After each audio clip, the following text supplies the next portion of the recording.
TV yìí mo fẹ́ máa wò, ọ̀rọ̀ tó jẹ tí ń gbèsè mo fẹ́ gbọ́, ètò lóríṣiríṣi wọ́n wà lọ́lọ́kan òjọ̀kan, ìròyìn tó kojú òṣùwọ̀n àtàwọn ọ̀rọ̀ àgbọ́ fi kọ́gbọ́n, eré wọlé fún tẹ̀rù tọmọ tèwe tàgbà ẹ má fi para. Orire TV mo fẹ́ máa wò, ọ̀rọ̀ tó jẹ tí ń gbèsè mo fẹ́ gbọ́, ètò lóríṣiríṣi wọ́n wà lọ́lọ́kan òjọ̀kan, ìròyìn tó kojú òṣùwọ̀n àtàwọn ọ̀rọ̀ àgbọ́ fi kọ́gbọ́n, eré wọlé fún tẹ̀rù tọmọ tèwe tàgbà ẹ má fi para. Àdànà kó kọjá mórí nǹkan fèrè, bàbá rere káwí parí. BGI TV, we are the pace setter.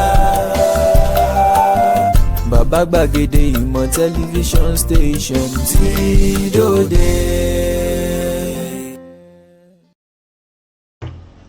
Mo kí gbogbo ojú tó ń wò mí káàkiri ayé, mo kí wa lọ́kùnrin lóbìnrin lọ́mọdé lágbà nínú ilé yìí, mo kí wa wípé a kú dédé àsìkò yìí o, àsìkò bójú ọjọ́ ti rí ẹdẹ ọdún bí bó ló ti rí lọ́dọ̀ ti yín, ṣe gbogbo ẹ̀ ṣe jọ́mjọ́m, a kú farada o àwa tá a wà Nàìjíríà, ẹ̀yin tẹ̀sí wàá lo òyìnbó ẹ̀yin kú gbádùn ti yín, láìpẹ́ láì jìnà Nàìjíríà náà ń bọ̀ wá dáa bẹ́ẹ̀, ẹ ṣáàjà àfọkànbalẹ̀ yóò dẹ̀ dáa báwa bá ti dé ìlú wa bí tó kù kéré ẹ bá ní mo sọ fún yín o. Ó yá ẹ wá nǹkan fìdílé tàbí kẹ́ fìdílé kan kẹjá àjọ jẹ̀gbádùn ìrìn àjò tá a tún gbé dé lónìí lórí ọ̀rọ̀ tó lọ. Èmi náà ni wọn nífẹ̀ẹ́ lómi ìṣe mí, èmi lọ́mọ apẹ̀rán lábàjẹ́ ọmọ tàgbà káìsà ẹ wò máa mẹ́mu ògiri yóò máa jògòǹgò ọ̀pẹ. Èmi náà lọ́mọ bàbá tíṣà lábẹ́kúta aláwìyé Adébáyọ̀ Sàbúrì, ẹni tí gbogbo yín mọ̀ sí bàbá gbàgede mọ̀. Ẹ wá nǹkan fìdílé tàbí kẹ́ fìdílé nǹkan kẹjá jọjọ gbádùn ètò náà. Lánàá a sọ gbogbo oríire táwọn ọmọ Yorùbá aládé ti ṣe sẹ́yìn, àwọn tó ń ṣe lọ́wọ́lọ́wọ́, bí wọ́n ṣe gbé gbogbo ìlú ga, bí wọ́n ṣe fi gold tó fi kọrúkọ ọmọ Yorùbá káàkiri ní gbogbo all walks of life, bóyá entertainment world ni, bóyá sport ni, oríṣiríṣiríṣi bẹ́ẹ̀. Nínú kọ́mẹ́ǹtì táwọn èèyàn ń kọ, oníkálukú sáfẹ́ kí n dárúkọ tòun, kí n dárúkọ àwọn èèyàn, àìmọye àwọn èèyàn làwọn èèyàn tó ń kọ tí mi ò rántí sọ. Fàpẹẹrẹ bí inú tá a bá sọ pé entertainment world bíi Ọdún Adékọ́lá, àwọn èèyàn ní mi ò sọ lánàá, gbogbo wọn kọ́ náà láàrán tí wọ́n pọ̀ bẹ́ẹ̀ bíbá tó jẹ́ Yorùbá. Bàbá wọn lọ́fà iná tó gbéṣẹ̀ ẹ rántí wọn ni Oyin Adéjọbí theatre group, inú ẹ̀ làwọn bàbá wa ń dé ti dìde, àti yóò ṣògo àti jìnnàdú ewèlè àbẹ́ ti gbàgbé, inú ẹ̀ ni gbogbo wọn ti dìde, ni gbogbo ayé ti mọ̀ wọ́n, tó sì jẹ́ pé àti Nàìjíríà tòkè òkun ni àwọn ti gbé eré orí ìtàgé lọ. Fádèyí olóró ń kọ́ṣẹ́ ìgbàgbé àti Fádèyí ẹgbẹ̀jì, Fádèyí tàkọ́kọ́ tí Fádèyí olóró ń ṣe Akíntúndé lábẹ́ kó tó wá di pé Fádèyí olóró náà dìde tíràwọ̀ ẹ̀ dìde. Ṣé ẹ gbàgbé bàbá Fèyí Kọ́gbọ́nkọ́ àtoríṣiríṣiríṣiríṣi àwọn ọmọ Yorùbá, Anthony Joshua tá a bá sọ abẹ̀ṣẹ́kù bí òjò, Anthony Joshua náà wà nínú ẹni àkọ́kọ́ ní gbogbo Áfíríkà tó jọ ọmọ Nàìjíríà tó máa jẹ́ number 1 nínú àfẹ̀ṣẹ́kù bí òjò, the first person tó máa kọ́ win ní world heavyweight tó jọ ọmọ Nàìjíríà Yorùbá ni. Bó tiẹ̀ tí òun jẹ́ lóyìnbó ló ń gbé, ọmọ Ṣàgámù wá ń bí lógùn state ni. Oríṣiríṣiríṣiríṣi bẹ́ẹ̀, mo sì sọ láyà ń kọ́ bàbá Sàlá, bàbá Mèrò àtàwọn bẹ́ẹ̀ bẹ́ẹ̀ lọ nídìí tíátà tí mi ò rántí dárúkọ lánàá, wọ́n pọ̀ bẹ́ẹ̀ lọ bìbà. Mélòó la fẹ́ dárúkọ, mélòó la fẹ́ kà nínú Ìyìn Adépèlé. Ọmọ Yorùbá ti fi orúkọ rẹ̀ ó ti fi góòdì kọ́ káàkiri ayé. Ẹnìkan tiẹ̀ tún fún mi lọ́wọ́ kan o, ó tiẹ̀ ti hùn kó jẹ́ pé mo ti gbọ́ rí lẹ́ẹ̀kan, àmọ́ mo wá authenticate ẹ̀ lánàá. Wọ́n ní airport kan wà ní Gatwick ní United Kingdom, ọlọ́mọ Nàìjíríà ló ní, ọmọ Yorùbá ló ní jàre, kódà tó dárúkọ onítọ̀hún pàápàá sínú kọ́mẹ́ǹtì. Mo mọ̀ pé sọ̀rọ̀ débẹ̀ ni mi bá dárúkọ ẹ̀, ẹni tọ̀hún bá mi kọ orúkọ ẹ̀ jáde báyìí ni.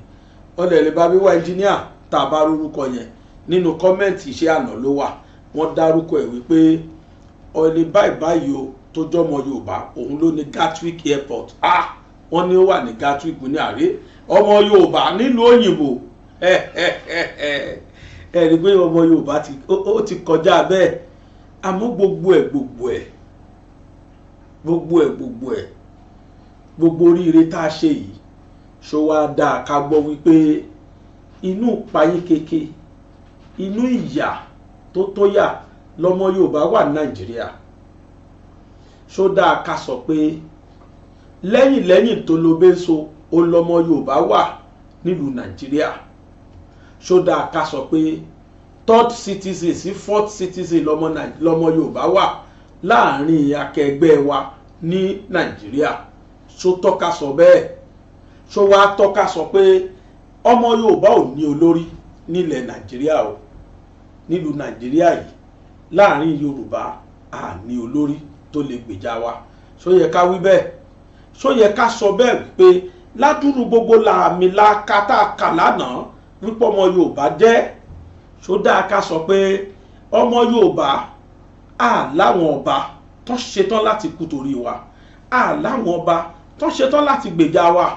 ṣó dáa ká sọ bẹ́ẹ̀ wípé láàrin ọmọ Yorùbá o aláwọn gómìnà tá a dìbò yàn àmọ́ kò sẹ́nikẹ́ni tó ṣetán nínú wọn láti sọ̀rọ̀ jáde láti bá wa wo ibi tí bàtà ti ta wá lẹ́sẹ̀ láàrin Yorùbá ṣó dáa ká wí bẹ́ẹ̀ kò sí àfi àmẹ́yọ kan ṣo tó wà nù wọn tí ń bá sọ̀rọ̀ débẹ̀ ń gbé jáde gbogbo wa náà ó rí n tó ṣe mí láàánú ni pé ẹyọ kan ọ̀hún ti dolóògbé kódà ó ti filẹ̀ ṣaṣọ̀gbòrà ṣó ṣe é gbọ́ Yorùbá a ti sùn nígbà wo látàjí gan àwọn kan tiẹ̀ sọ pé wọ́n lẹ́nìkan tí ń jẹ́ ọba hólẹ̀ wọ́n lóun ló ṣépè fún ìran Yorùbá wípé kí Yorùbá o kẹnu wá má kò èmi náà fi ṣe eré tí mo ṣe nínú Tani Fúlàní fáwa tá a ti wọ àgbéléwò tí mo ṣe ní ìgbà náà ní 2021 mo lọ́ọ̀ṣì késẹ̀tì yẹn ní ọjọ́ òbí mi gangan tá a pè ní Tani Fúlàní March 22 2021 òun la lọ́ọ̀jẹ̀ tá a post ẹ̀ tẹ́yìn èèyàn sì wò ó mo gbìyànjú láti ṣe sí késẹ̀tì ní Nàìjíríà pé kí n ta síta kí gbogbo ọmọ Yorùbá wò ó àmọ́ ẹni tó jẹ́ mákẹ́tà ńgbà náà ó fẹ́ ṣe bàìbàì ń bá kú fi síìsì ẹ̀ pé tó bá tásìkò ń padà gbé jáde àti ẹ̀rọ àwọn tó ń sọ fún mi pé kí n lọ translate fídíò yẹn sí English káwọn submit ẹ̀ fún Oscar award ó yẹ ká lè rí kó gbà award àmọ́ gbogbo ẹ̀ ṣó wá yẹ ká gbọ́ wípé àwọn ọmọ Yorùbá ipò tá a wà rèé o ṣé ìgbàgbé nobetro lọ́rẹ́ bàbá wa Wọlé Ṣóyínká ṣó dáa ká gbọ́ pé ọmọ Yorùbá ni wọ́n wípé Nigerians kan máa kọ́kọ́ gba àwọ́ọ̀dù yẹn láyé ọmọ Yorùbá ló kọ́kọ́ gbà á ìyẹn ni pé ẹni tó dá tọ́jú nínú àwọn òǹkọ ìwé tá a mọ̀ sí literature káàkiri àgbáyé àmì ẹ̀yẹ yìí ló bẹ́tọ̀rọ̀ rẹ̀ ni wọ́n ń pè é wọ́n sì máa ń fún ẹni tó dá tọ́jú lágbàáyé ni ọdún tí wọ́n fún bàbá wa Wọlé Ṣóyínká ọdún yìí ọjọ́ tó mì tìtì ni wípé ọmọ Nàìjíríà kan kọ́ gbàrí láyé bàbá wa Wọlé Ṣóyínká tí ṣe ọmọ Yorùbá ló kọ́ gbà á ṣe gbàgbé àwọn ọ̀ràn ẹ̀ náà ò ní Fẹlá ti wà Fẹlá Aníkúlápó Kútì òun náà olórin kíkọ ni ọmọ Yorùbá lòun náà kódà nínú orin ẹ̀ mo fẹ́ sọ pé òun làwọn Michael Jackson àtàwọn míì fọ́lò sísítẹ̀mù ẹ̀ ni wọ́n lò tó wá yẹ ká gbọ́ pé ọmọ Yorùbá ni wọ́n àmọ́yé àwọn Yorùbá tán ti dán nǹkan wò Àìké Dáìró ṣebọ́ ọmọ Yorùbá ni Ọ̀làndò Ọwọ̀ ńkọ́ ṣebọ́ ọmọ Yorùbá ni àwọn tí wọ́n ti lọ sẹ́yìn àtàwọn ọmọ wa tuntun tí wọ́n tún wà ń bẹ̀ sí wọ́n kúkú láàmì láàka wàhálà tó wà ń bẹ̀ ni pé a ò rí kí àwọn èèyàn dìde gbèjalẹ̀ Yorùbá a ò tí ì rẹ́ nìkan gbòógì tó ṣetán láti kú torí Yorùbá yàtọ̀ fún Sunday Igboho nígbà tiwa yìí o Sunday Igboho la rí tó dìde tó sọ páfìlà Yorùbá ó gbọ́dọ̀ délẹ̀ lérí, àmọ́ kí ló wá ṣẹlẹ̀ sí i? Kí làwọn olórí wa ń ṣe fún? Ṣebí wọ́n la àwọn ọba wa lajúlẹ̀ báyìí, wọ́n ń ṣe ọmọ wọn ṣekúṣe lójú wọn ni. Ààrẹ nìkẹ́ni tó lè sọ̀rọ̀ pó tó gẹ́. Ẹnìkan ṣo náà ta jàjà rí nínú àwọn governors tó sọ̀rọ̀, onìkan náà òní Rótìmí Akérédolú tó dolóògbé. Arákùnrin gbìyànjú, kódà Rótìmí Akérédolú ló gbìyànjú lórí ọ̀rọ̀ Àmọ̀tẹ́kùn tí wọ́n fi dá Àmọ̀tẹ́kùn sílẹ̀, ṣùgbọ́n Àmọ̀tẹ́kùn ọ̀hún kí ni wọ́n ṣe fún wọn? Wọ́n make sure wípé àwọn reduce wọn to nothing, torí pé wọ́n ti rí pé àní Fúlàní sẹ́ ó gbọ́dọ̀ jẹjà lọ nílẹ̀ Yorùbá. Ẹ̀yin Yorùbá wá dìde, ẹ wá sọ pé ẹ̀yin máa gbé ológun ti yín dìde ká mọ̀ sí Àmọ̀tẹ́kùn. Níjọba àgbà náà bá sọ pé kò sí àyè fún wọn láti gbébọn, wọ́n ní wọn ò gbọ́dọ̀ gbébọn. Àmọ́ tó yani lẹ́nu ni pé Fúlàní agbénipa lè gbébọn dání. Ṣé bí ṣe làwọn ọba wa wò tí wọ́n ṣe bí ìparun ò tiẹ̀ gbọ́, wọ́n ṣe bí ìparun ò rí. Àwọn gómìnà wa tó yẹ kí wọ́n bá Buhari jàǹgbà náà tí wọ́n lẹ́nu, tí wọ́n nífọ̀n tí wọ́n lè kanná, àgbáríjọ gbogbo gómìnà ilẹ̀ Yorùbá tí gbogbo wọn bá gbáríjọ ńgbà náà tí wọ́n panupọ̀ tí wọ́n sọ pé rárá o, Àmọ̀tẹ́kùn gbọ́dọ̀ gbébọn o. Buhari ò tó bẹ́ẹ̀ kó sọ pé kí wọ́n má gbébọn, torí gbogbo ayé á ti rí wípé Buhari ó ń sọpọ́ọ̀tì àwọn Fúlàní ni. Àmọ́ tó yani lẹ́nu ni pé gbogbo àwọn governors wa pátá ni wọ́n panu mọ́. Kódà tipátipá lẹ́lòmíì gan tiẹ̀ fi dá Àmọ̀tẹ́kùn lẹ̀ state ẹ̀. Àwọn Àmọ̀tẹ́kùn tí wọ́n dálẹ̀ tí wọ́n jẹ́ kán lẹ́nu lẹ́yìn Oǹdó nìkan tá a rí, tá a mọ̀ pé àwọn eléyìí lo Àmọ̀tẹ́kùn. Mo fẹ́ sọ pé ikú Yorùbá òun l'Akérédolú gbà kú. Mo fẹ́ fi fọ́nrán kan hàn wá kẹ́ ẹ gbọ́ t'Akérédolú sọ nínú àwọn fídíò yìí. Ààrẹ kì í ṣe páre ò tí ìyá ń gbà yẹn o, ó wà lọ́mọkùnrin sánsan nígbà náà. Àmọ́ kí ló ṣẹlẹ̀ sí i? Ṣé kì í ṣàṣàṣì àwọn Fúlàní nígbà tí wọ́n ti rí pé eléyìí dìde tiwa bí ìgbà pé Sunday Igboho dìde tiwa? Ṣé kì í ṣe pé wọ́n ṣàṣì? Ṣé kì í ṣe pé wọ́n rán ẹ̀sàn yẹn sí i? Ṣé kì í ṣe pé wọ́n dìdí pàdé Akérédolú ni nítorí ń tẹ́ ẹ fẹ́ gbọ́ ìt'Akérédolú sọ? Ẹ tẹ́tí gbọ́ dáadáa. Ẹ wá nǹkan fìdílé, ẹ já gbọ́rọ̀ lẹ́nu olóògbé Akérédolú Olúwarótìmí, former governor Ondo State. Ẹ bá ń gbé bàbá sí. Immutable people in spirit and in everything, and nobody can dominate us. So when we believe that and strongly act that, fight these people back. If they come, push them inside of the forest, and if whosoever has the higher hand will survive. We know our limitations, which have been imposed by our pervert federalism. And some of us are saying that something is definitely wrong with the federalism we are running. We cannot, for instance, operate one command and say a police command that has its command right in Abuja can police this country very well. It is not possible. Let us be fair to ourselves. I knew that the National Assembly tried. I don't know what happened. It failed. Why don't you work at Avon State Police? And the State Police in that wise will be properly armed. The state will have no option to ensure that they are armed. Now we have the security network, the Western Regional Security Network, which is Àmọ̀tẹ́kùn. Limitations have been put on our way that prohibited ammunitions they cannot carry. Otherwise, those who are coming to attack us are even carrying military ammunitions so powerful. In spite of that, because of courage, our people are ready, even with their bare hand, to face them. Whatever happens, they will still confront them. So we run into our rooms and they come, or go into the churches or go into the mosque and wait for them to come and kill us there. No, we will confront them in that forest. If our federal system of government, there is no fáǹfààní àwa tó jẹ́ pé àfi bẹ́ẹ̀ gbé èbò bíi tèmi báyìí. Ohun tí bàbá yẹn ń sọ ohun tó ga ni o. Mi ò gbọ́ rí kí gómìnà kankan sọ bẹ́ẹ̀ láyé. Ó ní federalism tá à ń sọ yìí pé ká wá fi àṣẹ sáàrin sẹ́ńtà kan ká ní káṣẹ máa wà lẹ́nu lọ́dọ̀ Àbújá. Ó ní gbogbo dáadáa tó wà Western region wa ni wọ́n ti kó lọ sọ́hùn. Ó ní pé kò pay wa federalism tá à ń sọ yìí, bóyá ká tó túbẹ̀ yẹn gbọ́ dáadáa. Ó ní kò pay wa, ká ẹ wá sọ pé ọlọ́pàá láti federal nìkan ni ó máa ṣọkan fún gbogbo àwọn ẹni aburú ní state kọ̀ọ̀kan. ó ní kò possible, it can never work. Ó wá advocate fún community policing, àmọ́ unfortunately ìjọba tó wà lóde ńgbà náà wọ́n mọ ohun tó máa ṣẹlẹ̀ sáwọn Fúlàní táwọn dẹ sí wa pé kí wọ́n máa pa wá bó ti wù wọ́n, kí wọ́n máa gbowó lọ́wọ́ wa. Tó sì ń ṣe bẹ́ẹ̀ dọ́là, ó ní pé kò possible kọ́lọ́pàá tó wà federal kó bá wa rí n tó ṣẹlẹ̀ nínú àwọn inúgbó wa. Ó nítorí ẹ̀ ní Western Region la ṣe ní ọlọ́pàá tiwa tí wọ́n ń pè lámọ̀tẹ́kùn. Ó ní ṣùgbọ́n o wọ́n ti decapitate wọn, wọ́n ti gé apá wọn, wọ́n ti límìtì tí wọ́n lè ṣe. Ó ní wọn ò lè gbébọn.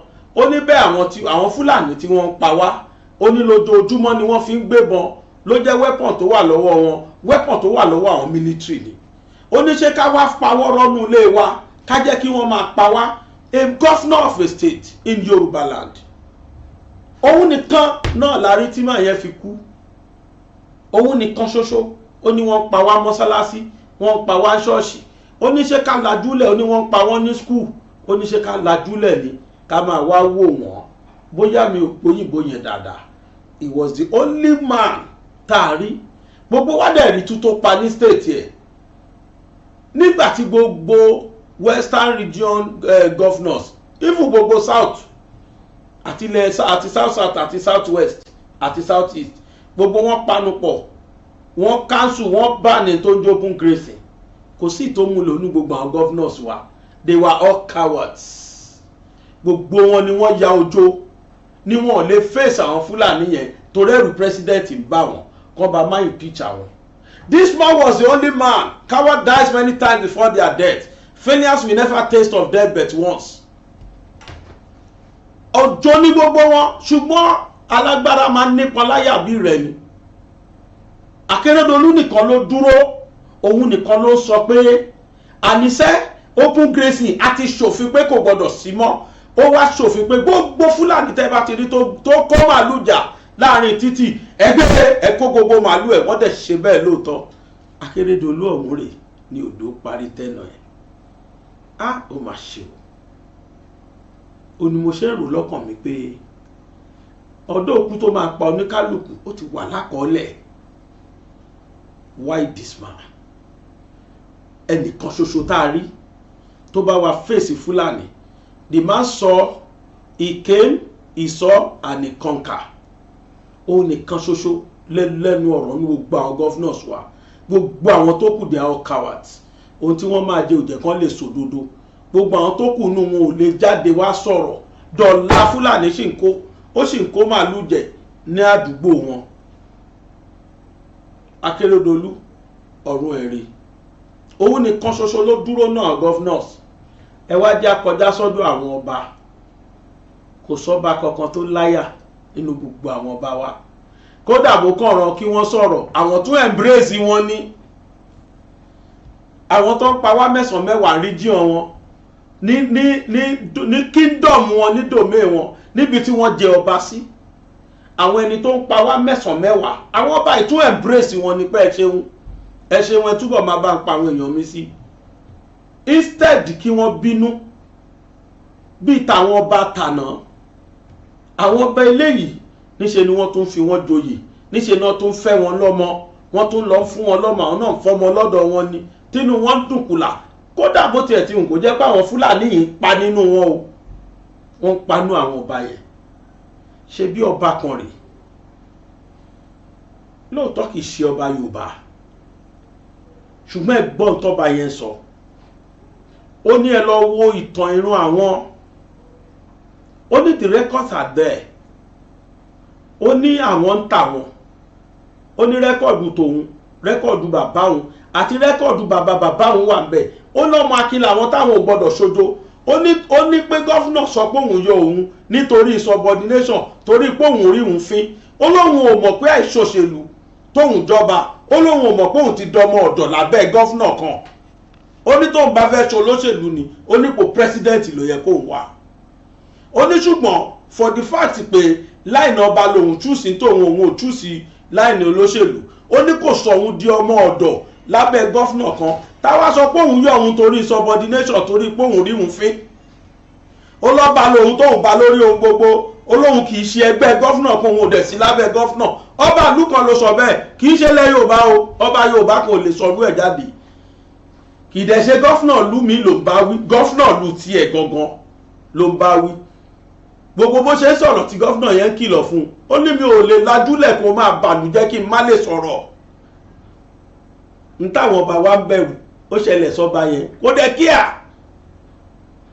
kò kí ẹ̀ kò yé sọ tán ni ó má sọ mọ́ olóyè ọ̀hún torí pé ó sọ pé òun rí òun fín olóyè àwọn lẹ́nu pé torí pé òun jọba òun ò mọ̀pọ̀ mọ́ ọ̀dọ̀ lòun jẹ́ sí gọ́fúnà kankan gọ́fúnà yìí ló san sálárì ẹ̀ o the same òfin táwọn ọba ti wá ń bẹ̀rù ń bí òun náà lòfin táwọn náà ní lọ́rùn o ta ni mò ń bá wí Lámídò Sànúsí Lámídò ẹ̀jẹ̀ agbọ́n tó wí káwọn ọba wá tẹ́tí o kí wọ́n máa gbọ́n tí ọba tí ó bẹ̀rù tó nípọn láyà bí ìrà kẹ́ ẹ̀ gbọ́n tóun sọ odindi ọba ìlú kan rì ó yá bá ń gbèsè. You know, by the time announcement was made that I had been removed for insubordination, you know, that is the word, insubordination. And you will think that somebody who says you're subordinate to him is somebody who is superior to you.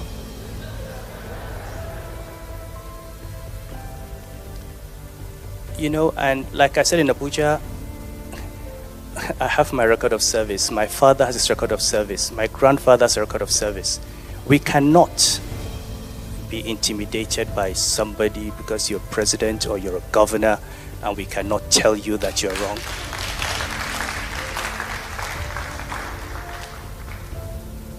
We've chosen different paths.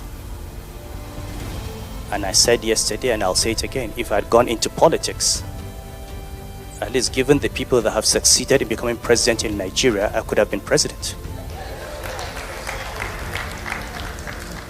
Or I could be governor. So that I choose not to go into politics does not make me a subordinate human being.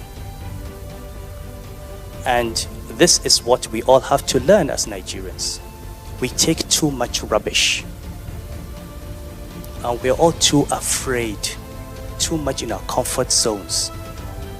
And by the time these guys finish with us, our children will not have a nation. And this is the real challenge that we face. How do we stand up? How do we retrieve our nation? How do we go back to that vision that we had? How do we give our children the opportunities that we have had? And even better. And this is the question that each of us must take with us. And the only way to do it is, if you're not in politics, you must hold those in politics to account. It's not a comfortable situation to be in, but believe me, when people are incompetent and they don't like you, you wear their dislike as a badge of honor.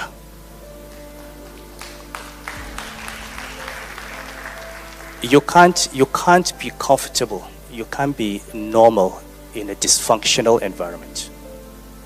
So we must get outside our comfort zone, and that is the only way we'll change this country. And for the young people, do not fear. This is your country. This is your future. Take hold of it. Work for it. Build it. Don't let anyone tell you to run away because you have a degree. Go to England, go to America, go to France. This is your country. You're coming back here. So let's work to build one for you. And you help us build this country for you. Thank you very much. I feel like crying. Sanusi Lamido Sanusi, may you never die young, sir. If you die now, you die young. May you continue to live in the next 20, 30 years, sir. Ẹ̀yin ọba wa, wá gbọ́ ọba ẹgbẹ́ yìí rèé o. Ìtẹ̀yìn bẹ̀rù ó ti ṣẹlẹ̀ sí. N tó dẹ̀ ṣe ṣẹlẹ̀ sí ló fi sọ̀rọ̀ yìí. Olólóṣèlú sọ pé òun yọ òun torí subordination.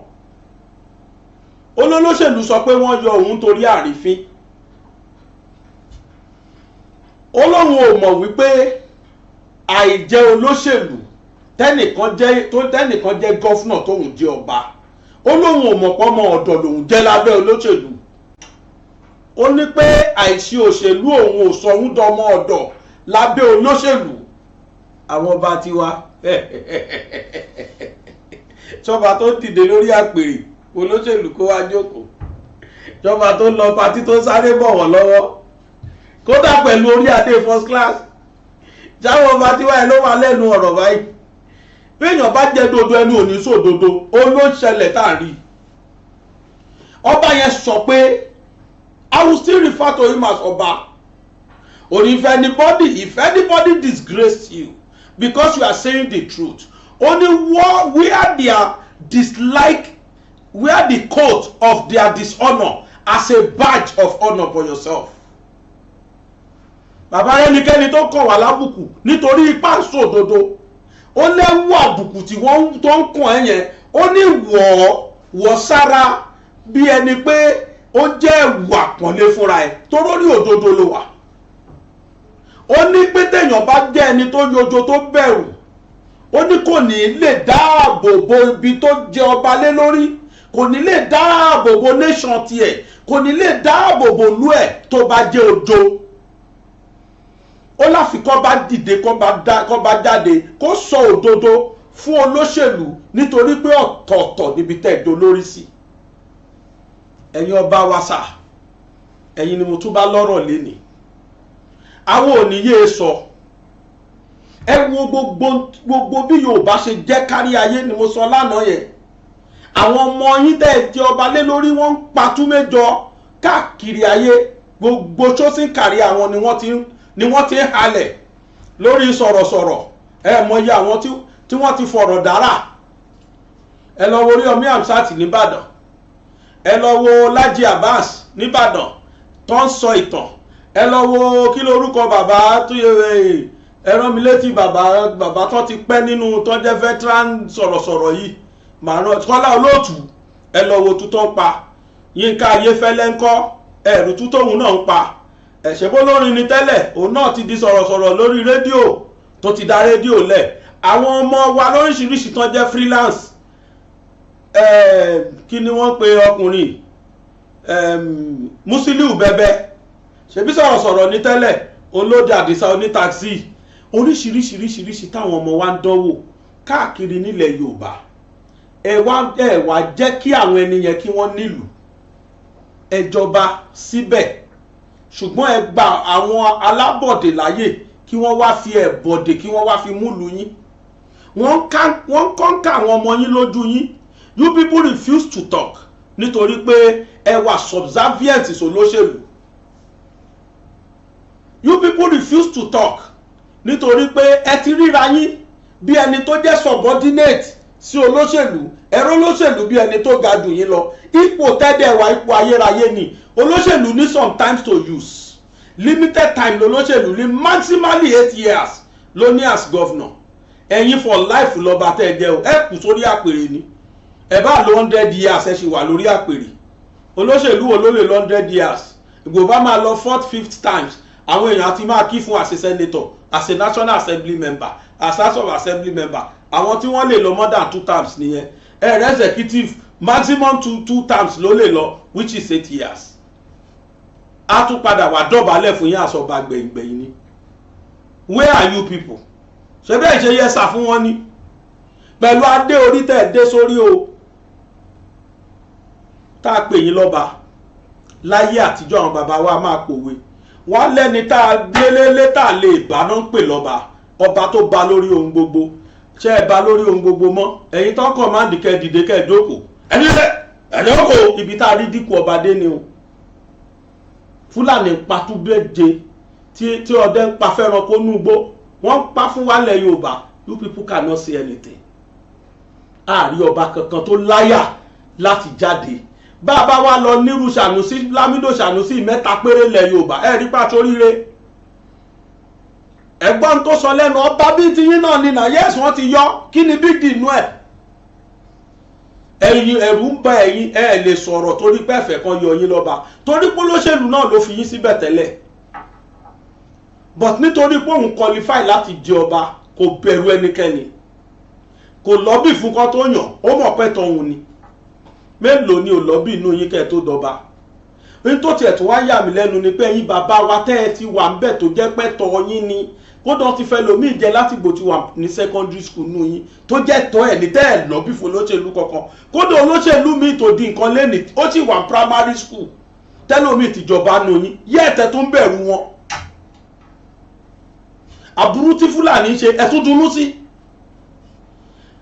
kingdom yín tẹ́ ìjọba sí ò safe lọ́wọ́ Fúlàní yẹ́ẹ̀tẹ́ tó fi wọ́n joyè kí ni ká ti pè ẹ wo gbogbo ọmọ Yorùbá bó ṣe ń làmìlaka káàkiri àwọn míì lu ọpọlọ wọn lọ fi ń wúlò fún country míì ní tó yẹ kí wọ́n lò fún bí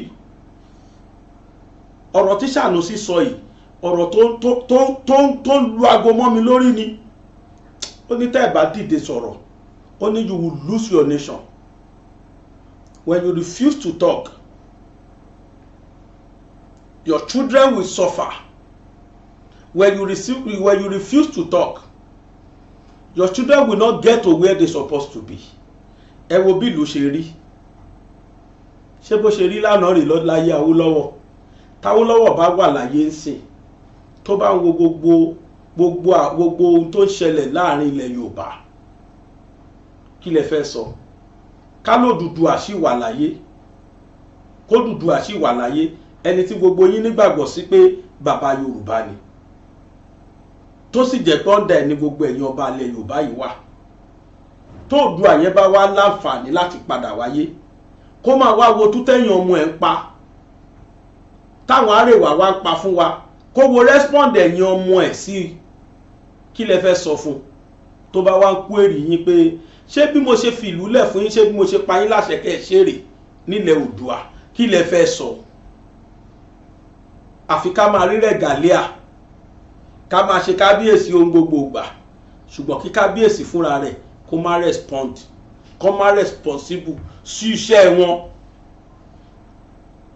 olóṣèlú ló ń fi yín jẹ ló fún ọ̀pọ̀lọpọ̀ jẹ́sìn they are now subservient to olóṣèlú ẹ gbọ́ nǹkan tí ọba yẹn sọ ó ní we have chosen different paths ó lọ́nà ọ̀tọ̀ọ̀tọ̀ la wà òun jẹ́ aláṣẹ sí di òṣèlú ni èmi jẹ́ aláṣẹ sí kingdom ni mi ni kódà the funnest part ni pé lára àwọn tí wọ́n jẹ́ kábíyèsí tí wọ́n jẹ́ gọ́fúnà yẹn they belong to your kingdom that is to say they are one of your subjects lẹ́yìn ọdún mẹ́jọ ẹ̀ ń padà bọ̀ wá báyìí tá tún ṣe kábíyèsí tán bí kú kó má ṣe but you are afraid of him now because of that office he's holding you refuse to talk to him to say the truth ẹ wo ìyà tó jẹ Sunday Igboho nílùú Ìbàdàn nílẹ̀ Yorùbá tẹ́yìn ọba Yorùbá dẹ̀ panumọ́ tẹ́yìn wo po nọ́mà ọba àpapọ̀ kan wà láìka ní Fúlàní pa Ìgbòho gbà yẹn ni wọ́n ní sọ kó kọ́kọ́ oníṣẹ́lẹ̀ ilẹ̀ Yorùbá wọ́n wà bí ẹnìkan kú o kó ṣe bẹ́ẹ̀ fọmọ wọn not gọ́fúnà president Yorùbá kan wà lórí oyè ọmọ wọn tó jẹ́ Akínbẹ́ àdìde president yẹn á wá gbé ọmọ yẹn á rán sexile láyé oníṣẹ́lẹ̀ nígbà tí kéèsì Abba Kyari dé tí Buhari wà ní president ẹ̀yìn rí kọ́ gbá Abba Kyari lọ Amẹ́ríkà láyé kódà ńgbà tó tún ṣèmí tó tún ṣúrẹ́ iná ṣe fún Abba Kyari wà lẹ́wọ̀n ẹ wo ojú ń ta mí fúnlẹ̀ Yorùbá it's a pity I'm a Yorùbá and àfikáyàn ọba ìyá wa sọ eléyìí not to ridicule the Obas arọ́bàfin lọ́ba ń pa mí ò lè rọ́bàfin láéláé àmọ́ à ń fún àwọn eléyìí péyìn à ń fi péyìn à ń fi jí yín dìde wípé ẹ̀yin ọba ẹ ti sùn jù ẹ ti bẹ̀rù jù ọba kì í ṣojú ọba kì í bẹ̀rù ẹ bá lórí ohun gbogbo ni kọ́ba Yorùbá ránṣẹ́ pé Tinubu kó lóun ò ní wá wíìzì ọdún mẹ́jọ péré ló ní àmọ́ you people refuse to talk bẹ́ẹ̀ bá tún débẹ̀ bàbá kẹ́pẹ́lẹ́ máa ṣe pẹ̀lú adé orí ń bẹ̀ tá à sọ fún yín nìyẹn olófà tó lóṣèlú kan fi dìde tó wá ń command yín bí ọmọ primary school ìbànújẹ́ ló jẹ́ fáwa ọmọ yín bọ́n ṣe ń ṣe yín yìí ń bà wá nínú jẹ́ báwọn lóṣèlú ṣe sọ yín dà yìí ó ń bà wá nínú jẹ́ bí yà ṣe ń jẹ wá táwọn ẹnikẹ́ni dìde kó gbèjà wa lẹ̀ Yorùbá yìí ó ń bà wá nínú jẹ́ pẹ̀lú ẹ̀ náà ẹ wo tútà ọmọ Yorùbá ń pa káàkiri mo sọ lánàá ṣé èdè yẹn ni ká sọ èdè kan ṣo tó dàbí mẹ́ẹ̀ẹ́dọ́gbọ̀n, èdè tó dá dúró nú gbogbo èdè tó jẹ́ pé kódà òyìnbó gan jowú ẹ̀. Ká ní èdè Yorùbá lọ jẹ́dè táwọn òyìnbó sọ ni, ó ti máa owó náà máa fi ra èdè yẹn, ó máa wà very expensive. Ẹ mọ ibi tí wọ́n ti ń kọ́ Yorùbá tán ni, kódà tí wọ́n kì í ṣọmọ Yorùbá. Àní lẹ́nì láfíríkà ní the whole world, téèyàn bá kọ orin tó dóyìnbó nìkan ló fi kọ́ wà láì kò ní tàyà sí níbi tọ́rọ̀ yẹn dé lẹ́nì. Kó kọ orin, kódà kí Ìgbò kọrin kó fo èdè ìlú wọn nìkan kọ́ kò ní tà. Pélé nú wọn lẹ́rí tó ń trend. Ẹ lọ wo àwọn tó ń number 1 to 10 hip hop singers. Ẹ lọ wo number 1 to 10 àwọn ló ń trend. Àwọn tó lo Yorùbá nú orin wọn ni. Wọ́n fọ Òyìnbó bẹ̀rẹ̀ ó gbọ́dọ̀ fi Yorùbá sí láàrin, kó fi Yorùbá parí ẹ̀. Kódà kó fẹ́ rap wọn sọ Yorùbá. Torí pé dè yẹn èdè tó dùn ni. Àwa sọ di dàkúdà, aṣọ di rábaràbá. Ẹ wò múra wa. Outstanding ni múra láàrin gbogbo múra. Very very very outstanding. Bí bá débì kan sìn pẹ̀lú ọmọdé ara mi, ẹ̀dẹ̀ máa gbọ́ ẹ̀sà kí n wá kó ṣẹ́tà trọ́sà wọ̀. Wọ́n lè ní ace ẹ má pass ẹ má dùn síbẹ̀ yẹn ẹ má bọ̀kan kí n bọ́lẹ̀ nù mọ́tò pẹ̀lú shoe tí mo wọ̀ àti fìlà tí mo dé sí fìlà tí mo tún dẹ́gọ̀ bì. Àbígínì tí mo wọ̀ tí mo kóṣẹ́ sí tí mo wá pó wọn ni wọ́n yé wúrà ìwọ́n kì í ẹja aláwọ̀ ó tà ní tí mo wá máa ago 300 naira tí mo rà tí yẹn náà jáná. Alẹ́ Yorùbá ló dùdù. Airport wo ni màá dé sìn tí wọ́n sọ pé amúrọ̀bà dé, they will never suspect me. Kí n tún wá lọ wá agbádá ẹ̀tù, kí n wá ṣúrò òkè, kí n wá fi agbádá lé tí mo wá gbé báàgì dání tẹ́mi náà wá ń bọ̀. Bí wọ́n ṣe yàgò ìrètò fún gbogbo ọmọ Nàìjíríà airport kan, wọ́n á yọ tèmi sọ́tọ̀ pé sir please sir excuse me sir please can you stand like this, can you stay, because wọ́n ti mọ̀ pé lè irresponsible. Wọ́n ti rí mi pé lè irresponsible. Ìmúra yẹn ń hun àwọn fúnra wọn gan. Kò síbi tí ìmúra yẹn kò sókè ṣọ̀tẹ̀ ẹ̀wọ̀dé tí ó dùn. Torí pé ìmúra àwọn special people ni tí wọ́n ń gbé special places, tí wọ́n wá láti special region, western region. A name, a region that has been written in gold. Awolowo has written that region in gold. That is why Fulani bent on destroying that region. We are the best among the rest. We are the pace setters. Western region is the best. Nothing one can do about that. At the tested okay, tọ́wọ́ sọ pé tested okay, Western region náà pè bẹ́ẹ̀. At set the pace by, kódà Nigeria is following our pace. Kato wa support other Africans. Other Africans are following the pace. They are following the footstep of Western region. Unfortunately, the most backward region in Nigeria is Western region. Ẹ wo bá ṣe rí. Ẹ wo bí ìlú ṣe rí. Ẹ lọ sí ìlú òyìnbó, ẹ lọ take sense ọmọ Nigeria tó wà ìlú òyìnbó. Ẹ rí pé Western region ló máa lead. Why can't we stay back? Because the place is no more palatable for people to live. The hospitals are nothing to write home about. Our infrastructural facilities are no more there. Gbogbo táwọn lọ́wọ́ ṣe has been destroyed. Gbogbo àwọn nǹkan tó dẹ̀ jẹ́ monument wọ́n ti kó lọ sí federal. Wọ́n ti ń control ẹ̀ mọ́ wa lọ́wọ́ ń bẹ̀. Ẹ̀yọ́ bá wa jókòó síbẹ̀ wò. Àwọn olóṣèlú wa wọ́n jókòó síbẹ̀ wọ́n wò. Àwọn governors wa ò lè jókòó papọ̀ kí wọ́n ṣe meeting. We want to demand for our right. None of them can say anything. We're looking as if we are dummy. See Yorubas sovereign on our father's land. So yẹ kó rí bẹ́ẹ̀. Look at us. Àwọn ọmọ wa kàwé wọn ríṣẹ́ fi ṣe. Wọ́n dọlọ́kadà, wọ́n donímàrúwá káàkiri. Kí ló ń tí wa lórí ilẹ̀ Yorùbá? We are like this. Look at us. Bẹ́ẹ̀ bá ń bá dáadáa bọ̀ láti north. Bẹ́ẹ̀ bá ti wọ Yorùbá region ẹ ti mọ̀. Rọ̀hùnrọ̀hùn báyìí ni. Gbogbo títí tiwa ni ò dáa. Gbogbo owó táwọn olóṣèlú, oh God, wọ́n sọ ọ̀dọ́ tiwa, wọ́n sọ di ẹja lọ kówó ń bẹ̀ ká máa kó lọ north. I couldn't imagine wọ́n yan Tinubu yan ìyẹn sọ Wike as Minister of Federal Capital Territory northerners ń gbé mú pé kò ṣẹlẹ̀ rí inú tán o anybody ò tí ì jẹ́ minister for intervention because wọ́n ti gbàgbé wípé federal la pè gbogbo regions ló ní northerners ń sọ̀rọ̀ pé kò ṣẹlẹ̀ rí wọn ò gbé ní other region wá síbẹ̀ yẹn as minister àyàfà wọn ó tá a pè ní ìlú gbogbo ayé ibi tí wọ́n kó gbogbo àlùmọ́nì gbogbo wa lọ. èyí tẹ́ jó lórí wa ńlẹ̀ Yorùbá ojú ń gbà wá tì fún yín o wàláhì ojú ń gbà wá tì fún yín.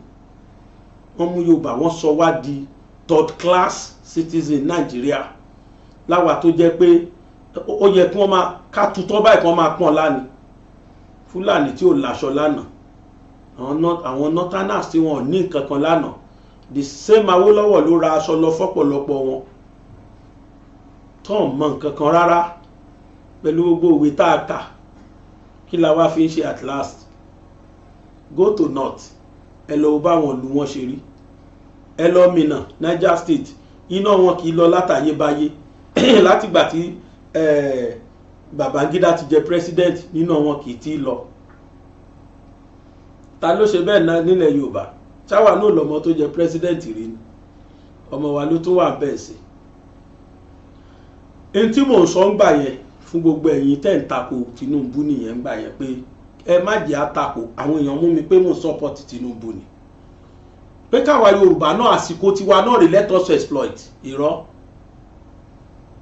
ngbà mo dẹ̀ ti rí pé ọ̀tọ̀ ni táwọn èèyàn kà sí èmi náà ya panu mi mọ́ ẹ rí kí n sọ̀rọ̀ bá Tinubu mọ́ rárá o but ẹ̀yin náà ẹ wojú lẹ̀wọ̀ ẹnu ọkọ in the history of governance ta ló fight corruption really wọ́n mú minister pé bẹ́ẹ̀ ni bẹ́ẹ̀ kọ́ ó ṣẹlẹ̀ kò ṣẹlẹ̀ kí a ó ti suspend ẹ̀ Buhari will never respond pé minister ṣe kinní kan ó máa ní kọ́ lọ investigate ọjọ́ brother investigate ibi investigation lè máa parí ẹ̀ sí. He immediately suspended that woman. Wọ́n tún ti pe minister tó tiẹ̀ ń ṣe dáadáa tí gbogbo ayé mọ̀ àdúrà mi sọ́lọ́run ní kọ́ má yọ máa yẹn Òjó àbí kí ni máa yẹn jẹ́ tó jí Òjó Minister for Internal Affairs, the best minister so far tí Tinubu yàn nìyẹn. The man has done a lot. Kódà revolution lórí pass international passport tí máa yẹn ń ṣe lọ́wọ́ sí àwọn kàbáàdò ń sọ̀rọ̀ máa yẹn pé ẹ̀yọ́ dànù torí wọn ọ̀rọ̀ owó kó ná mọ́ nínú passport. Gbogbo business tán fi international passport wá ṣe ní immigration kò sírú ẹ̀mọ̀ láyé Òjó yìí. Ṣé Túnjí Òjó ló ń jẹ́ ẹ bá wo orúkọ ẹ̀ dáadáa bóyá mo gbà. Láyé máa yẹn báyìí so far gbogbo jìbìtì tí wọ́n rí lò nínú international passport kò sírú ẹ̀ mọ́ kò sí nǹkan tó jẹ́ fast track mọ́ everything is parallel. Oṣù mẹ́rin tẹ́ ẹ ti sọ wẹ́ẹ̀ lè má ní international passport gbà má yìí dé only within 1 week kan clear wọ́n dẹ̀ clear ẹ̀ lóòótọ́ ó ti ń bá àwọn kàbáàlù ló jẹ́ nítorí ṣe yẹn sì ti ń bá wọn nú jẹ́. Ó tún wá ṣe announcement pé international passport ti wà lórí portal. If you need international passport just register online. Mo sì gbọ́ lénìí lọ ní mosque táwọn ọmọ kan ṣe online tọ́dẹ̀ rí gbà tọ́ bá yọ Túnjí Òjó yìí tálámọ̀ tán máa fi sí tí ò ní da gbogbo system tí máa yẹn ṣe rú. Àwọn kan ti wà ní ìbànújẹ́ sẹ́ pé gbogbo tí máa yẹn ṣe yẹ ò táwọn lọ́rùn nígbà tí ò ṣe bọ̀dá mi tó ó ti yé wa alápàdùgbẹ̀ eléyìí dé oní revolution ẹ̀ ló fẹ́ jà lórí international passport dandan ní kárí gbà. Àwọn tó wà lábúrọ̀dù inú wọn dùn inú àtàwálé náà dùn bẹ̀tọ́ lọ́ọ́ fi sọ̀dẹ̀ èyí tá a gbọ́ rè. Mi ò support corruption o tó bá jẹ́ lóòótọ́ ló ṣe well but the man has been the best minister so far and I like the immediate response of this administration lórí ọ̀rọ̀ corruption. Mo gbàdúrà pé kọ́ ló jẹ́ kó jẹ́ zero tolerance for corruption throughout.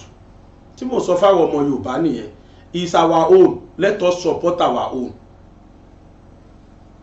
Wọ́n ṣe pé fọmọ Yorùbá pé káà náà má délẹ̀ lérí o rárá. Ẹ̀yin lọ́balọ́ba ẹ̀yin lóyè ẹ̀yin olórí wa ẹ̀yin olóṣèlú wa tẹ́ ẹ jẹ́lẹ̀ Yorùbá ẹ jọ̀ọ́ Yorùbá nídìí yín ẹ lọ síbẹ̀ láti lọ ṣaṣojú western region ni wọ́n council region wọn council ẹ̀ we are still Yorùbá nation. Ẹ jẹ́ káwa náà wá nǹkan kan ṣe fún nation yìí. Ọ̀rọ̀ tí Sanusi sọ yẹn ọ̀rọ̀ tó bomi lójú mi ni àbí kí n ní kán tún play kí gbogbo wa tún gbọ́. Máa yẹn sọ pé if you are afraid of saying the truth your nation will never be realized.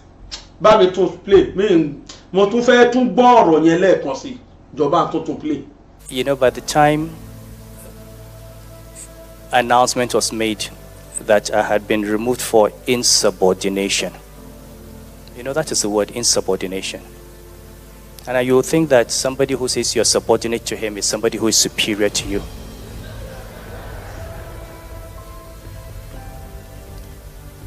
You know, and like I said in Abuja, I have my record of service. My father has his record of service. My grandfather has a record of service. We cannot be intimidated by somebody because you're president or you're a governor, and we cannot tell you that you're wrong. Ṣé gbọ́n tí màá yẹn sọ? Ó ní my record, my father's record, my grandfather's record are there. Only we are not afraid of anybody. We cannot say because you are a governor or you are a president, if you have done something that is wrong, we are not afraid to tell you. We should be able to tell you. Only I don't know, maybe because I'm Oba, I am a king, and someone is president or governor, I am subordinate to him. I am never subordinate to anybody. I couldn't imagine. Káwọn ọba wa náà gbọ́ wípé you are not subordinate to anybody. Ọba ni yín tó bá lórí ohun gbogbo, àṣẹ wà lẹ́nu yín, wọ́n dẹ̀ gbọ́ pa àṣẹ fún yín. Gọ́fúnà kankan ò tó bẹ́ẹ̀ kó ló kúbi tẹ́ máa gbà, kódà kí pírẹ́sídẹ̀ntì dé ó gbọ́dọ̀ dọ̀bálẹ̀ ni. Bó tẹ̀ tí n kò jẹ́ pé àwọn kan sọ pé àwọn máa ń gbà dọ̀bálẹ̀ wọn padà nígbà táwọn bá jọ wọnú yẹ̀wù, pé máa ń dọ̀bálẹ̀ fáwọn padà. Ó tún pẹ́ ẹ̀mẹ̀tọ́ yín ni. Ọba ni yín tó bá lórí ohun gbogbo, ẹ wo tọmọkùnrin yìí sọ. Torí pé ó mẹ̀tọ́ ẹ̀ ọmọ tó ń ṣe kò dẹ́ ń jàjẹ́ bánú téèyàn bá jẹ ojú àti torí pé kò jẹ ó lè sòdodo ó dẹ̀ dúró lórí òdodo ẹ̀. I am too sure kò ní yà mí lẹ́nu lọ́la tọmọkùnrin bá padà sípò ọba ẹ̀. Torí Ọlọ́run kì í gbé lẹ́yìn alábòsí. Máa play ẹ lọ. We've chosen different paths. And I said yesterday, and I'll say it again, if I had gone into politics, at least given the people that have succeeded in becoming president in Nigeria, I could have been president. Or I could be governor. So that I choose not to go into politics does not make me a subordinate human being. And this is what we all have to learn as Nigerians. We take too much rubbish. That I choose not to go to politics does not make me a subordinate to anybody, to any governor or any president. He's an Oba, he's a king, he's a head of a kingdom that is even bigger than any state. A kingdom might be under one state, yes, no problem, but you are a kingdom leader. Ọba lẹ́jẹ́ lórí ohun gbogbo. Gbọ́ba bí gọ́fúnà kan dé ó gbọ́dọ̀ dọ̀bálẹ̀ kọba ni tó bá jọmọ tán bí léere tán dẹ̀ wò dàgbà nílé ìmọ̀ràn tí àṣà àti ìṣe Yorùbá dẹ̀ yé á dọ̀bálẹ̀ kì í tán ni á nà tán ni. Ókè o ẹ wá fẹ́ ṣe ìkíráàmù fún ẹ fẹ́ ṣàpọ́nlé fún ló máa jẹ́ pé àkànṣe kábíyèsí ó gbọ́dọ̀ tẹ̀ fún yín. Ẹ wà Hausa ránkẹ́dẹ́dẹ́ kí ló máa ń pe ọba rákàdédé sáàkì wọ́n á tún sà wọ́n á tún kì sáàkì àbí sáàkì kọ́ ní sàkàkì méjèèjì ni wọ́n máa ṣe fún rákàdédé zèrìkì ẹ̀ẹ́dẹ́gbẹ̀tẹ̀rìkì àwọn pọ́n ti wọlé. Ẹ wo bí tẹ́yàn máa bá ń play ọ̀rọ̀ yẹn lọ. And we're all too afraid, too much in our comfort zones. And by the time these guys finish with us, our children will not have a nation. Ṣẹ́gbọ́n tó sọ we should not be too afraid. We should not be in our comfort zone. Gbogbo ọba tí ò bá ti rí ìyà tó ń jẹ àwọn ọmọ ìlú ẹ̀ bí ìyà, ó ti wà comfort zone ẹ̀ nìyẹn. It means kò wà satisfied. Àṣẹ Fúlàní jí wọn gbé, jẹ́ kó máa jí wọn gbé lọ. Kódà ẹ̀yin Fúlàní ẹwà ẹ̀ tó wá gboyè pẹ́ já àwọn èèyàn mi gbé. Ṣé nǹkan yẹn ṣó polite? Only we should not be afraid. We should not be in our comfort zone. That is to say, you should not refuse to say the truth when you're supposed to say it out. You should not refuse to see it the way you're supposed to see it. You should not be the kind of oba or kind of leader that will see bad and be calling it good. When any wrong is being committed, you should complain, you should speak out. Not because of you, but because of your children. Torí yín kọ́ torí àwọn ọmọ yín ni, táburú bá lọ gbọ́dọ̀ lè sọ̀rọ̀. You should not be in your comfort zone with such bad things tí wọ́n ṣe. Wọ́n jí wọn gbé lọ́tún lósì. You should be able to talk out, to speak out. Ẹ sà, Mr. President, kí lẹ fẹ́ ṣe sí ọ̀rọ̀ àwọn ọmọ wa tí wọ́n jí gbé yìí? Ìlú mi ò rọgbọ mọ́ o. N tí mo jọba lé lórí náà rèé o. Ṣé kí wọ́n pa gbogbo wọn tán ni? Tí Ọọ̀ni sọ, tí Olúbàdàn sọ, tí Ọláké sọ, tí kinní kan sọ, wèrè president ló máa gbọ́ yẹn ni ò ní wá nǹkan ṣe sí. Bẹ́ẹ̀ ń gbọ́ ní kálukú sọ́tọ̀. Tọ́wọ́ pé tí n bá sọ̀rọ̀ wọn ayọ̀ mí kò lọ́ba, ọba lẹ́gbẹ́ wáyé ni. Wọ́n bí yín sínú ọba ni. Ṣebí gbẹ̀dẹ̀ àgbà náà fi yín jọba. Ṣé ẹni gbàgbọ́ pé Ọlọ́run ló fi yàn jẹ ni? Kùránì ní kúlí láhùmọ̀ mọ́líkà ìmúlíkì tú tí ìlú múlíkà mọ́ ń taṣà. Ẹni tó fi yàn jẹ lọ́lọ́run, ẹni tó yọ̀yàn kó ń bẹ̀ lọ́lọ́run. Bọ́lọ́run ò bá fi yàn jẹ gbogbo ayé ò lè fi jẹ. Torí ìpàdé wà lórí yín náà ṣe mú yín, ìbá ṣe tú òṣèlú. Torí ipa ti kọ́ pé dàdé náà ni. Àìmọye ẹni tá a kọ́ pé kò ní dé. Kódà dé pé bí a kú síbẹ̀. Ẹni gbàgbọ́ ọ̀nà Ọlọ́run yín kẹ́ ṣe tó yẹ kẹ́ ṣe, kẹ́ jà fúnlẹ̀ Yorùbá, kẹ́ sọ tó yẹ kẹ́ sọ jáde, kílẹ̀ yìí lè lójú kó láyè, káwọn ọmọ Yorùbá tó ti làbìlà ká lè gbélé pẹ̀lú rọrùn, kẹ́rù má bẹ̀ nìkankan wá nù wá. Bá ń play finally. And this is the real challenge that we face. How do we stand up? How do we retrieve our nation? How do we go back to that vision that we had? How do we give our children the opportunities that we have had? And even better. And this is the question that each of us must take with us. Ẹgbọ́n béèrè tó béèrè, ó ní gbogbo ọba gbọ́dọ̀ máa rù lẹ́mìí ẹ̀ pé how do we retrieve our nation? How do we give our children the opportunity that we had? Wọ́n gba nation wa lọ́wọ́ wa, wọ́n gbé lọ federal, wọ́n wá dẹ Fúlàní sí wa, wọ́n ní kó máa wá pa àwa tá a ní nation. Wọ́n gba gbogbo ọ̀rọ̀ wa lọ́wọ́ wa, wọ́n gbé lọ federal, wọ́n wá dẹ Fúlàní sí wa. Ìwọ̀nba oko táwọn bàbá wa tún ṣe, táwọn àǹtí wa ṣe, táwọn ìyá wa ń ṣe, wọ́n lọ pa wọ́n bẹ̀, wọ́n rẹ́pù àwọn ọmọ, wọ́n rẹ́pù ìyàwó oníyàwó, wọ́n ń pa àwọn ọkùnrin dànù, wọ́n ń pobìnrin dànù, wọ́n jí ọmọdé, wọ́n jí àgbà. 150 million ó ń lò bí ọmọ kan tún ṣe wá fún yẹn nílẹ̀ Yorùbá. 150 million, ìran wọn ò rí 50 million rí. 150 million ni wọ́n try láti raise, bí ìròpọ̀ tí raise 20 million. Kí l'assurance pé ọmọkùnrin yóò ní kú? Kí l'assurance pé Fúlàní ò ní pa? Ṣó yẹ kó máa rí bẹ́ẹ̀ lọ ni? Àwọn tí wọn ò jẹ gbì tẹ́ẹ̀ní kan máa kú gbì.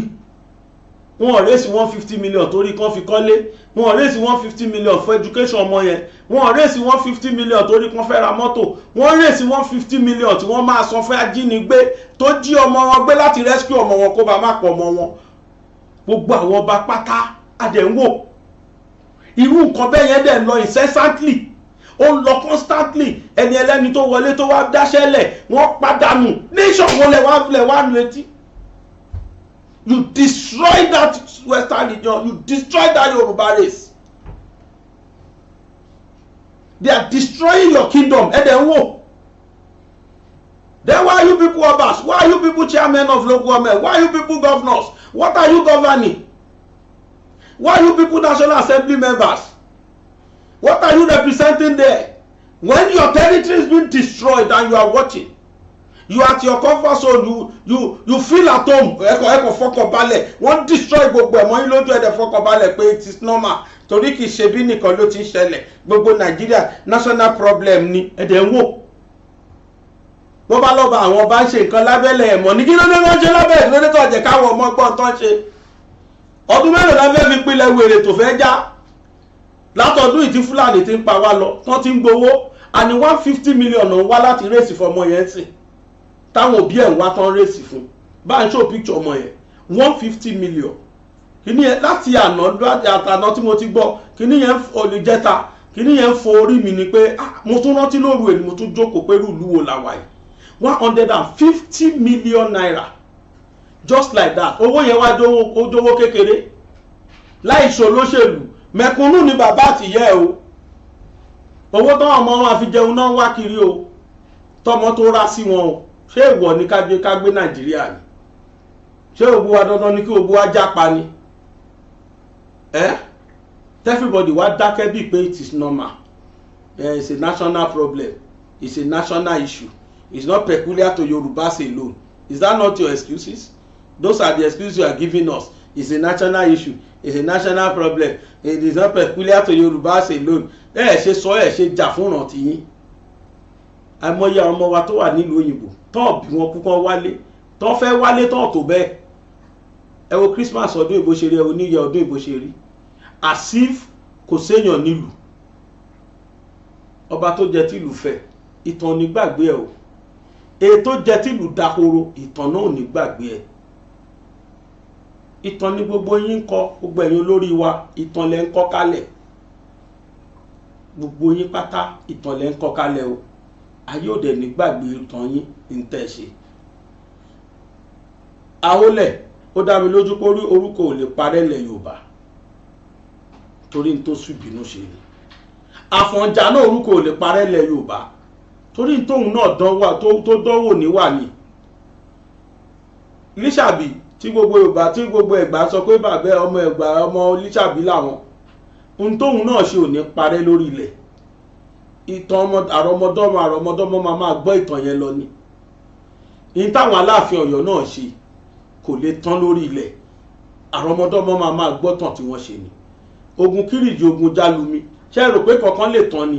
Ìtàn gbogbo ò ní tán lórí ilẹ̀ nítorí wípé ohun tá a bá ṣe lénìí máa dìtàn lọ́la. Káyé tó wá pàtàn tiwa náà kí lẹ fẹ́ kàn sọ ń pa yín. Gbàǹgbà mo jọba o ìkan báyìí ló ṣẹlẹ̀ o ẹ jẹ́ á máa rò ká tó ṣe. Ẹ dìde kẹjà fún wa ilẹ̀ Yorùbá. Ẹ̀yin lẹ́yìn láǹfààní láti rí wọn ẹni a o. Ṣé mi máa lọ Aṣọ Rock kì í sì máa ní mo dé o. Bí bá ti ráyè dẹnu géètì kódà máa kọ sínú ìwé tàn mí pé láyé mi o mo dẹnu géètì Aṣọ Rock láyé mi o. Ká tó wá sọ pé kí n wá wọnú bẹ̀ ẹ̀dọ̀ wọn níbi wípé ṣe ta ni wọ́n ta ló wá. Bí màá fẹ́ sọ mo fẹ́ rí president wọ́n á kọ́ wò mí pé ṣé lè gbádùn ṣàbòyí lórí ni irú ẹ fẹ́ rí president bẹ̀tẹ̀ ẹ̀yin tẹ́ ẹ bá dé tó tilẹ̀kẹ̀ lọ́rùn àbí ti po yín tọ́tẹ́kọ NAS National Assembly 003 004 kódà wọ́n á tún bẹ́rí fún yín báyìí ní Aṣọ Rock ẹ̀yin yẹn là ń sọ pé kẹ́ ẹ jà fún wa kẹ́ ẹ lọ dialogue pẹ̀lú Mr. President ẹ̀yin lọ́balọ́ba lóyè ẹ̀yin àgbààgbà lẹ̀ Yorùbá ẹ lọ bá ọmọ yín ní Àbújá kẹ́ ẹ sọ fún ọ̀gbẹ́ni ó ti débẹ̀ kú oríire ilẹ̀ Yorùbá yìí kí ló fẹ́ bá wa ṣe sí tá a máa fi bọ́ lọ́wọ́ Fúlàní gbogbo òfin tó bá wọn máa ṣe ní Nàìjíríà general òfin nìyẹn but tí wá ìbá wa ṣe specially àwọn àmì ló máa kó síbí ni tí wọ́n máa bá wa rumigate gbogbo inú igbó tó wà nílẹ̀ Yorùbá káàkiri tí wọ́n máa ju missiles àwọn inú igbó yẹn kiri àwọn ló máa bá wa ṣe bẹ́ẹ̀ ni àbí nǹkankan a fẹ́ immediate action. You are talking to your son wọn ò bí kú kó má gbọ́ràn sí yín lẹ́nu because ó sì padà bọ̀ wá bá yín lẹ́yìn ọdún 4 bọ́ lọ ń bá fún láyè débẹ̀ kò gbọ́dọ̀ sọ Yorùbá náà bí amọ́ kì í gbọ́kún ọmọ ẹ̀ kó má tatí wèrè ẹ̀yin lẹ sunkún lọ́ba òun la bí amọ́ ó di dandan kó gbọ́ ti yín ṣùgbọ́n kẹ́ ẹ wá jókòó kan fọ́sọ yín kó ní kálukú wà láàfin kó ní kálukú wà l'Aṣọ Rock kẹ́ máa l'Àbújá yín kẹ́ máa gbádùn kẹ́ máa mutí tí region yín tẹ́ ti kó tẹ́ represent ò dáa tí kingdom yín ò fara rọ kò dá o kò ṣe gbọ́ o ẹ bá wa wá nǹkan ṣe sí kó tó pẹ́ the earlier the better. Gbogbo tèmi sọ látàárọ̀ yìí mi ò tó bẹ́ẹ̀ mo tó sọ mi ò tó bẹ́ẹ̀ láti rí ọba kọba kankan fín gbogbo yín pátá ni mo mọ̀ lórí adé gbogbo yín ni mo ṣe kábíyèsí fún mo ń fi àsìkò yìí pé ẹ̀yin kábíyèsí wa ni wípé ẹ dìde ẹ bá wa jí gìrì sórí ọ̀rọ̀ ilẹ̀ Yorùbá. This nation called Yoruba nation. Nation kan la jẹ́ o, gbogbo ìran Yorùbá pátá nílé o àti lókè òkun, nation Yorùbá kan la jẹ́, kò gbọ́dọ̀ mẹ́rí o. Region wa yìí Yorùbá yìí kò gbọ́dọ̀ gbẹ́yìn, nítorí pé láyé Awólọ́wọ̀ iwájú báyìí lójúgun ń gbé ni ó ń lọ̀rọ̀ wálẹ̀ Yorùbá. Gbogbo ayé ló ń garùn wá pé region ṣe wá lágbára tó báyìí, gbogbo agbára ọ̀hún wọ́n mitigate ẹ̀ o, wọ́n á di ọ̀lẹ pátápátá. Ẹ bá wa resuscitate ẹ̀ padà. Ìtẹ̀yìn ọba yìí lè ṣe ni, ìtẹ̀yìn senators, house of reps, governors, gbogbo yín tẹ̀ lè ṣe ni. Ẹ rí sọ̀rọ̀ lẹ̀ Yorùbá. Ìgbòho ti play role tí ẹ ti lọ, ó ti kó ń bẹ́ o, ó wà ní Germany tó mutí. Ẹ ṣé kí Ìgbòho lè wà sábẹ́ kó wá kó padà sílé, kó máa wọlé kó máa jáde padà. Rọ̀rọ̀ agbo máa ń bí kòkò nú ni. Rọ̀rọ̀ agbo ni Ìgbòho jẹ́ fún àwọn Fúlàní. Bí ìkan sá ti pa bí ìkan sá ti pa ni. Ajá kì í dẹ̀ jẹ́ kólókóló ọrùn ẹ̀ kò tó bẹ́ẹ̀. Rọ̀rọ̀ agbo ló jẹ́ fún wọn, yóò máa bí wọn núkú náà ni. Ẹ wo mo sọ eléyìí mo dúró ná, ó tán lẹ́nu ó kùn síkù. A fi àsìkò yìí pé gbogbo ẹ̀yin ọba ni àtijọ́yè àtẹ̀yìn tẹ́ ẹ jó lórí. Mi ò yọ ẹnì kankan sílẹ̀ o, mi ò dẹ̀ rí yín fín, mi tó bẹ́ẹ̀ wọ́n bí mi kú, torí pé arọ́ba fi lọ́ba ń fà. Mo sún wọ́n ba níwọ̀n ẹgbèje, mo jìnnà sọ́ba níwọ̀n ẹgbẹ̀fà.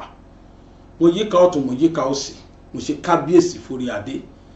Lágbára Ọlọ́run, adé apẹ́ lórí, èjìgbà ọ̀lẹ̀kẹ̀ apẹ́ lọ́rùn, ìrùkẹ̀rẹ̀ apẹ́ lọ́wọ́. Ọ̀pá àṣẹ yín àdàbẹ̀rẹ̀ o, ẹ ṣe ọba àjòkó bẹ́ àjòkó pẹ́ o. Àwọn olórí wọn ṣiṣẹ́ ìbí. Mo ṣe kábíyèsí fún gbogbo lọ́balọ́ba ládéládé nílẹ̀ Yorùbá. Gbogbo yín ni kẹ́ ẹ ṣe mítìnì papọ̀, kẹ́ ẹ ṣe ìpàdé lọ́balọ́ba, kẹ́ ẹ gba ẹ̀tọ́ ilẹ̀ Yorùbá fún ilẹ̀ Yorùbá, torí pé ilẹ̀ Yorùbá ò gbọ́dọ̀ mẹ́rí láyọ̀. Ọjọ́ bá pẹ́ títí ọjọ́ àpín o, bọ́nà bá jìnnà jìnnà àdópin o. Àti sáré àdópin aré, àmàtìjìyà àdópin ìyà o. Àti sunsun àti kan ògiri, ó má ti gbẹ̀yìn kọ́ lọ́tẹ̀ ìmọ̀ o bẹ́ẹ̀ ni o. Ilé òní gbóná kárẹ́nu omi kọ́lé, ayé òní kóró kálọ̀ dífá ọ̀run wo. Láyé náà la ó wà, títà ó fi ṣẹ́gun lójú àwọn ọlọ́tẹ̀. Ẹkún akọjá òkùnkùn ajímọ́lẹ̀ fáwa ọmọ Yorùbá, ọjọ́ ayọ̀ súnmọ́lé o.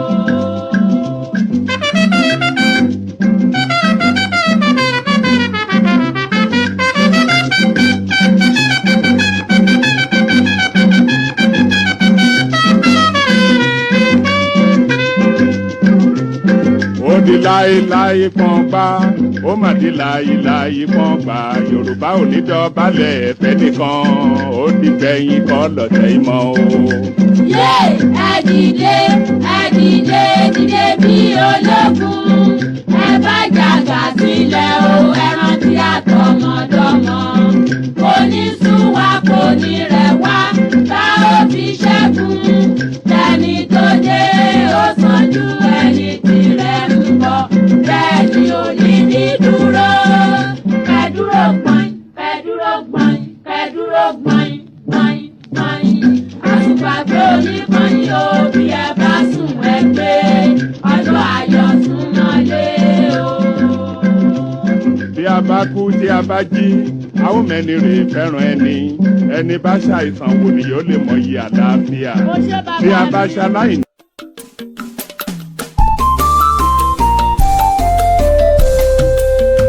BGI TV yìí mo fẹ́ máa wò, ọ̀rọ̀ tó jẹ tí ń gbèsè mo fẹ́ gbọ́, ètò lóríṣiríṣi wọ́n wà lọ́lọ́kan òjọ̀kan, ìròyìn tó kojú òṣùwọ̀n àtàwọn ọ̀rọ̀ àgbọ́ fi kọ́gbọ́n, eré wọlé fún tẹ̀rù tọmọ tèwe tàgbà ẹ má fi para. BGI TV mo fẹ́ máa wò, ọ̀rọ̀ tó jẹ tí ń gbèsè mo fẹ́ gbọ́, ètò lóríṣiríṣi wọ́n wà lọ́lọ́kan òjọ̀kan ìròyìn tó kojú òṣùwọ̀n àtàwọn ọ̀rọ̀ àgbọ́ fi kọ́gbọ́n eré wọlé fún tẹ̀rù tọmọ tèwe tàgbà ẹ má fi para àdànà kó kọjá mọ́rí nǹkan fèrè bàbá rere káwí parí BGI TV we are the pace setter. Bàbá gbàgede ìmọ̀ tẹlifíṣọ̀n station tí dòde.